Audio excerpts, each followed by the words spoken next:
Okay, hi guys. Welcome back to the second Hypegirl podcast. I'm here with my friend and flatmate Victoria. Hello.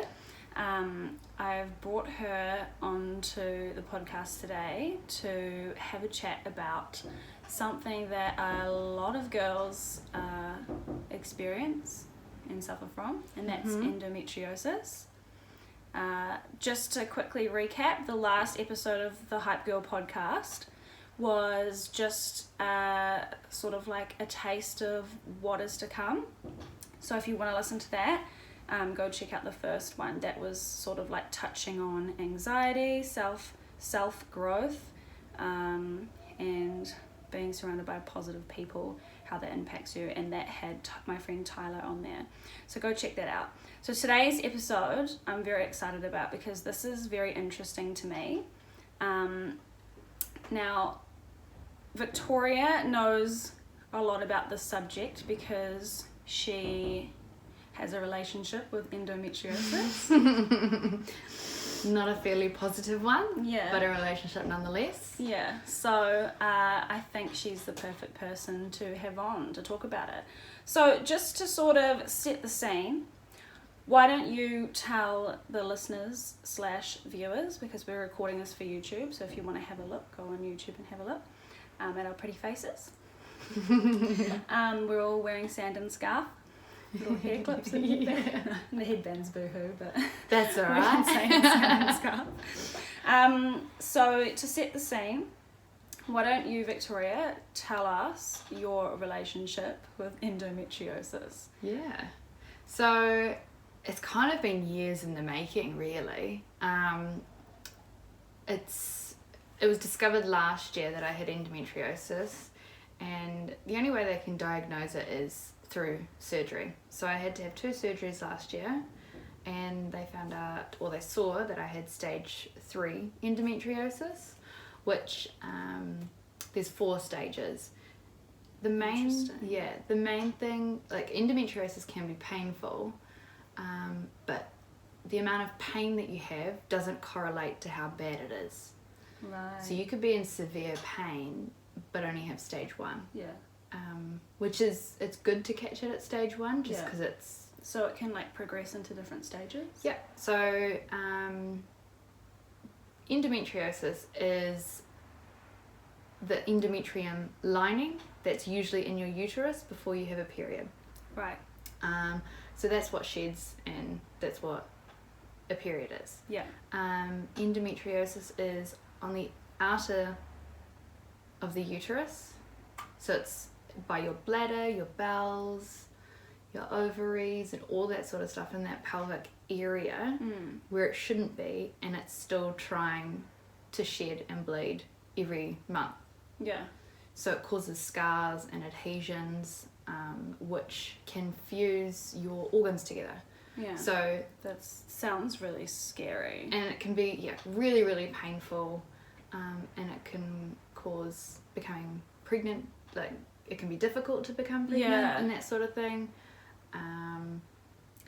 That it sounds like a really like varied sort of There's no stock disorder. standard. Yeah. So that my experience is completely different to everyone else's experience. So I found that doctors were diagnosing me with IBS, although IBS is just a symptom of, irritable bowel syndrome is what it means. And that's just a symptom of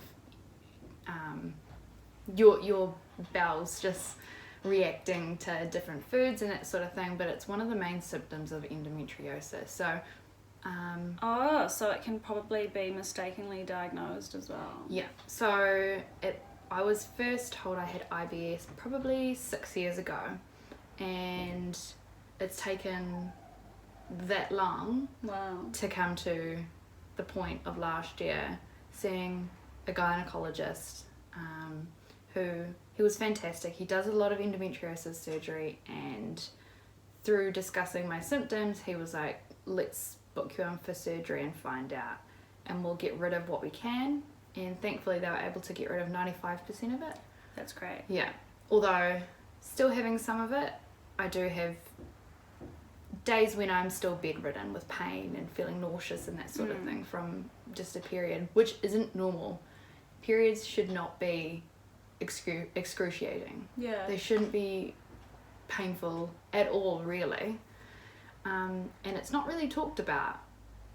Like... So, you made an interesting point, or you gave me a little statistic earlier about how many females have endometriosis. 1 in 10. Wow. Is that worldwide or is that New Zealand? That's in New Zealand. Wow. So that is a lot of women with endometriosis. And I know quite a few.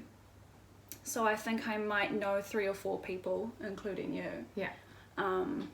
And that is really like a lot of people out of the people I know. Yeah. And so it makes me think, you know, if there is people out there who have undetected endometriosis, you know. Yeah. And then also like just that those people that I do know who have it, like you got sort of like a different experience with the time of the month as well. Yeah. So I'm just looking here on Google because Google is amazing. I've just Googled endometriosis. I kept calling it endometriotitis or something. I said it differently every time. I'm going to talk to Victoria about endometriositis. We'll just call it endo. Oh yes, yeah. Endo. That's a good, I hear that nickname. So it says here, a disorder in which tissue that normally lines the uterus grows outside the uterus. Yeah. And it's got a little picture here of it clinging to the outer areas of this organ. Yep, so that's the fallopian tube and the ovary. Right. So it can cling to anything within that pelvic area because it's kind of it's just where all your other organs are. So your bladder, your bowel runs through there, but it's kind of like an empty cavity, really. Yeah. And that's where it's prolifically found. It says treatable by a medical professional, obviously. Requires a medical diagnosis, lab tests or imaging often required. Yeah. Chronic can last for years or be lifelong. Yeah. With endometriosis, the tissue can be found on the ovaries, fallopian tubes or intestines. The most common symptoms are pain and menstrual irregularities. Effective treatments such as hormones and excision surgery are available. Yeah, so the scary thing about it is there's no cure, but there's also no known reason as to why it is there. So there's no reason as to why it affects some women and not others. There's no cure. But the really good thing is I recently went to an endometriosis talk seminar, and the World Endometriosis Organization is researching it and trying to find out what causes it and if there are subtypes that respond to certain treatment and don't respond to other treatment. So I was very fortunate that surgery and excising the endometriosis tissue seems to have worked. Yeah. For the most part. I mean, I'm not pain free or anything like that. No.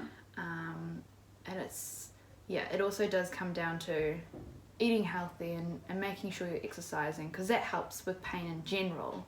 And also it can do a lot of damage to your mental well-being when you're constantly in pain and severely fatigued, because it's a chronic illness. It affects you day in, day out, and it may feel like there's no end in sight, but if you're talking about it with people and you talk to your doctor and you're persistent and say, I think there is something wrong, then people are more likely to speak up and help you and all that sort of thing. Yeah.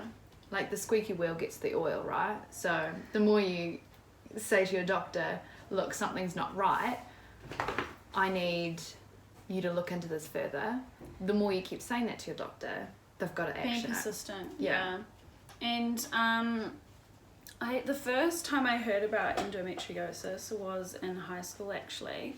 I used to get really bad period pain where sometimes I'd be lying on the floor, just like couldn't get off the floor, and I'm really bad with taking Panadol and stuff, so I'd just maybe like take a couple of Panadol and not monitor the pain. Yeah. So I used to go to the school office what do you call it? Sick bay. Sick bay, that's right. And I remember one of the ladies there at the sick bay was like, oh, you know, you might have endometriosis. And I was like, what the fuck? Yeah. What is that? What is that?